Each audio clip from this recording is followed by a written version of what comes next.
During the Vietnam War, jet aircraft dominated the skies. Aircraft such as the F-4 Phantom, the F-105 Thunder Chief, and the MiG-17 were widely used during the war, and for good reason. All were extremely capable and effective at carrying out their missions. But there was another aircraft that in many ways was just as effective at carrying out its mission. And it wasn't a jet. It was the Douglas A-1 Skyraider, a propeller-driven aircraft whose development began in the mid-1940s. Many historians agree the Skyraider was the most underrated aircraft of the Vietnam War. So effective was it at close air support that it influenced the design of the A-10 Warthog. Its chief criticism was that not enough were built. The first Skyraider, designated AD-1, entered fleet service with the United States Navy in 1946. Although too late to participate in World War II, it quickly became the backbone of naval attack forces, earning a reputation for its versatility and effectiveness. The Skyraider's service life would continue unbroken into the Vietnam War, with Skyraider serial number 135300 flying the last attack mission for the U.S. Navy on 20 February 1968. It would continue to serve the Navy and South Vietnamese forces ashore through the end of the war. And there is mention of Skyraiders being flown out of Vietnam during the fall of Saigon in 1975. And although its combat service life had come to an end with the United States, other non-U.S. forces would operate Skyraiders into the 1980s.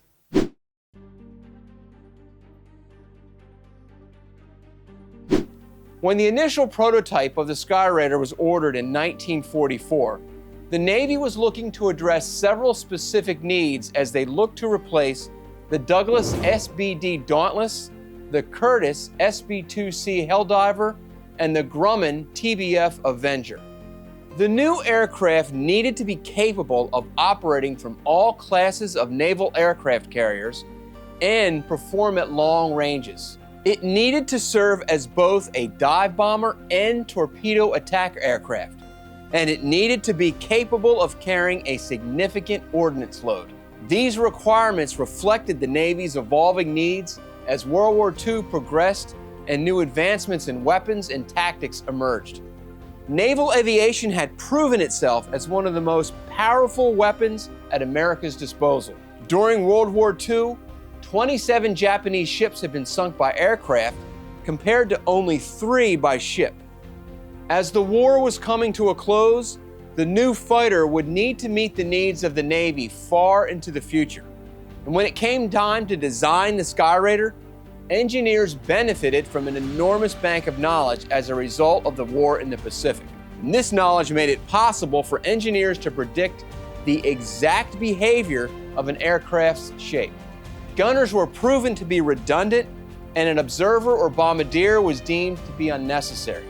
The gun turret just added weight that could be eliminated. Douglas Aircraft began working on a concept for a new plane in 1944. But it was essentially a pre-war design. And on 16 June 1944, the chief engineer at Douglas, Ed Heinemann, during a meeting with representatives of the Navy, asked that the new aircraft be canceled. He wanted to use the remaining funds on the contract to come up with a new design. The Navy agreed. Ed Heinemann was the renowned chief aircraft engineer at Douglas Aircraft.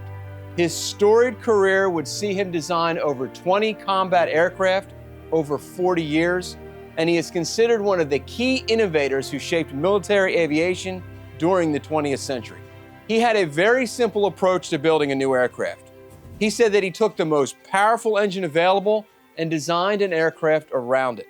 In his hotel room following the meeting with the Navy, Ed Heinemann and 2 assistants came up with a basic outline for a new aircraft overnight. The new concept piqued the Navy's interest, but they were only given 9 months to get the new aircraft in the air. And 9 months and 1 day later, the prototype, the XBT-2D-1, made its maiden voyage.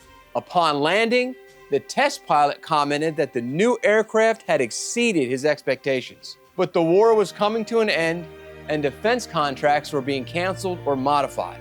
The result was that the Navy's original order of 548 of the new airplanes, designated A-1 Skyraider, was significantly reduced. Only 3 were delivered in 1945, with 22 more being built in 1946. But despite its low production numbers, the Skyraider continued to impress the Navy pilots who flew her. So much so that even as the future of naval aviation seemed to be favoring the jet, the Navy ordered 239 more Skyraiders in 1947 in 3 different versions. And it quickly became the backbone of naval air attack forces, earning a reputation for its versatility and its effectiveness.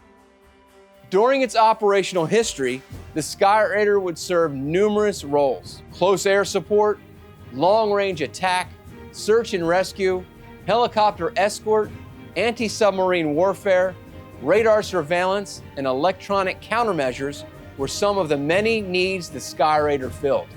And with modifications, it was even capable of transporting up to 12 passengers.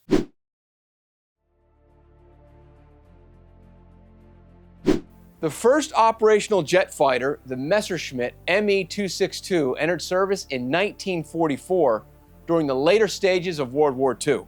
By the start of the Korean War in 1950, jets had become the dominant type of combat aircraft, with engagements between jet fighters becoming common.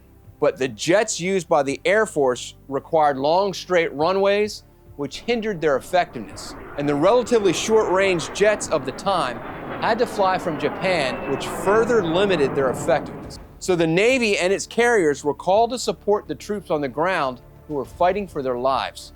And as the backbone of the Navy's attack force, the Skyraider would play a prominent role. The Skyraider, nicknamed the Spad, was a large fighter that did not have an internal bomb bay. It was designed this way to save weight because hydraulics and hinges for bomb bay doors were not needed. And because the weapons were mounted to the outside of the aircraft, there were few restrictions on what type of ordnance the Skyraider could carry. It was equipped with 15 external hardpoints with a total capacity of 10,500 pounds of ordnance. But in reality, it could carry much more than that, up to 14,000 pounds, which was more than the aircraft itself weighed. It's said that the Skyraider could carry a bomb load heavier than that of the 4-engine B-17 bomber. And at one time during its operational life, the Skyraider was capable of carrying the entire inventory of available ordnance. And with the development of the AD-4B variant, it was also capable of carrying nuclear weapons. The Skyraider proved to be extremely effective and reliable during the Korean War. Its worth was proven in close air support, its ability to carry a large payload of weapons, and its ability to remain on station for extended periods of time. But times were changing. The jet era had arrived, and it was clear that aircraft like the Skyraider were becoming obsolete. On 18 February 1957, production of the Skyraider came to an end after 3,180 had rolled off the assembly line. But she wasn't dead yet.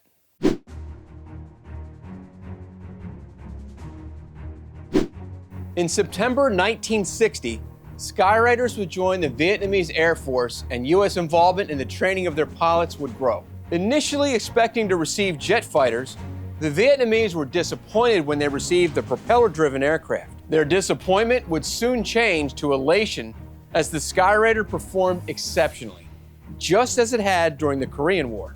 On 1 September 1962, after the Department of Defense decided that all of the American military branches should start using the unified tri-service designation system, the AD Skyraider received the new designation of A-1 Skyraider. The Spads would quickly become a major factor in the air war over Vietnam, and a new role for the aircraft would emerge: counterinsurgency. Spotters operating Cessna bird dogs used smoke to mark the targets, and Skyraiders would be brought in to engage. These hunter-killer tactics were very effective at rooting out guerrilla positions, and would remain in use for much of the war. And it wouldn't be long before the pilots with the U.S. Air Force, who acquired Skyraiders from the Navy, were not only advising the Vietnamese Air Force, but flying alongside of them. In May of 1964, U.S. Air Force twin-seat A-1E Skyraiders entered the war with Vietnamese observers. In late '64 into early '65, the full weight of the United States military was committed to the war in Vietnam. Single-seat Skyraiders excelled in the close air support role. They were slow compared to jet aircraft, but stable and highly maneuverable. This meant that the pilots could deliver their ordnance very accurately. They had the ability to loiter overhead for long periods of time, which endeared them to ground troops. And the SPAD pilots were grateful for the plane's armor, which made them very tough and able to absorb a great deal of damage. The Skyraiders' slow speed was actually an advantage they had over the high-speed supersonic aircraft, such as the F-4 Phantom and the F-105 Thunderchief. Their slow speed afforded them an accuracy not possible with the jets, and they could fly in almost any kind of weather, even weather that would ground jet aircraft. One obvious disadvantage for a low, slow-flying aircraft was that it was an easy target for small arms fire. But the armored Skyraiders were tough as nails and had a reputation for making it back to base after sustaining significant damage. Damage that oftentimes meant the plane would never fly again. Between 1962 and 1973, 153 aircraft were lost in combat. And that's not a bad record considering how the SPADs were used. On 10 April 1967, the Air Force flew the last of the E models. They had simply worn out, and the process of continually repairing them was no longer a viable option. So the twin-seat E model was replaced by the single-seat H model. It was then that the Skyraiders would find a new role to excel at: rescue helicopter escorts. Rescue teams were made up of several different aircraft. Control planes, such as the C-130, would fly high above listening for the downed pilot's radio beacon. Strike aircraft would fly as overwatch for the entire operation. When the pilot was located, rescue helicopters, such as the HH-3E Jolly Green Giant and the UH-1 Huey, would be sent in, and Skyraiders would accompany them to offer close air support. Their ability to loiter at slow speeds made them ideal companions for the choppers. And the Skyraiders would deliberately fly low in an effort to draw enemy fire. The SPADs would then engage and eliminate the enemy, thus making it safer for the lumbering helicopters to approach. And flying a Skyraider during a rescue mission was a dangerous job for sure, but the aircraft and their pilots were well suited for the mission. So others may live was their motto, and the dangers faced by the SPAD crews was something they were willing to endure to save a downed brother. Throughout the war, these missions were very successful, with 3,833 rescues being conducted. The A-1 Skyraider was getting old, and although an effective aircraft, jets were taking over. The Navy began to replace them with other more advanced and specialized planes beginning in the mid-1950s. The Grumman E-1 Tracer, the Douglas Sky Warrior, the A-4 Skyhawk, and the A-6 Intruder were all built to fulfill specific roles that the Skyraider was tasked with. On 20 February 1968, 23-year-old pilot Lieutenant Theodore Hill landed his Skyraider on the USS Coral Sea after flying a combat mission over Vietnam. It was the last combat mission for a U.S. Navy Skyraider.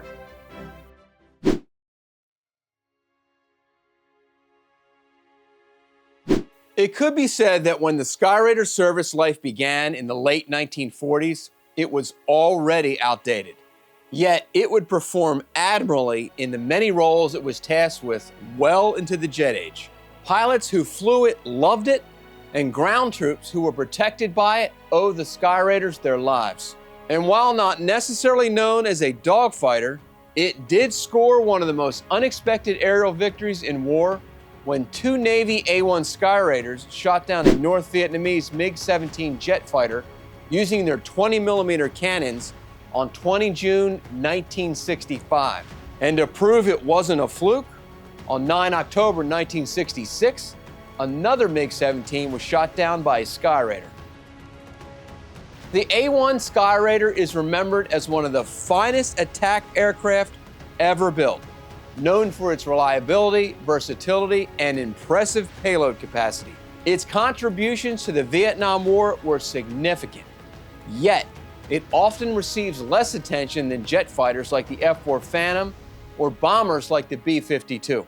Its ability to adapt to various missions and perform effectively in challenging conditions make it one of the most underrated aircraft of the entire conflict. As mentioned earlier, the F-4 Phantom was one of the aircraft that fought during the Vietnam War that gets a lot of attention, and for good reason.